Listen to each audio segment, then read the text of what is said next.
I'm 3 on Your Side's Gary Harper, and 90% of Americans are getting a stimulus payment to help out during the pandemic. It's supposed to help out anyway, but in many cases it won't be enough. So Consumer Reports has some ideas to keep you afloat.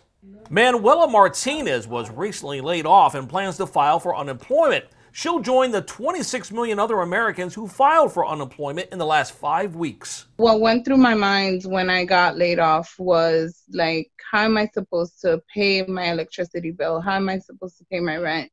While also thinking about how am I going to set food on the table? But Manuela is taking steps that can help. So I reached out to some of my credit card companies and I've requested them to stop interest rates. They've actually taken ownership to say, listen, you don't have to pay anything for the next 3 months, some of them 2 months. It's important to get a handle on how much cash you have coming in and how much needs to go out. Normally, you might have to focus on paying down your high interest rate debts first, but these really aren't normal times. So you might have to focus instead on essentials such as rent or utilities or pharmacy bills. For people who have suffered a financial hardship due to the coronavirus pandemic, many banks are deferring credit card payments like Manuela's and waiving fees for a period of time. If you get a hardship accommodation, make sure that your payments are reported as current on your credit report rather than delinquent so it won't impact your FICO score. You may have heard that the CARES Act may offer relief from mortgage payments, but the law's passage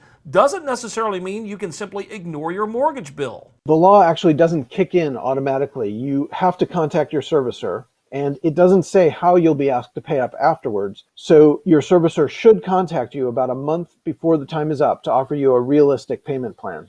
The law applies only to federally backed mortgages, but you could find out if this is an option for you by speaking to your mortgage company. And by the way, if you think you can't pay a bill, don't wait for that bill to arrive and then don't pay it. Call that creditor well in advance and let them know you're in financial trouble to see if you might be able to work out some kind of a payment plan. I'm Gary Harper, 3 on Your Side.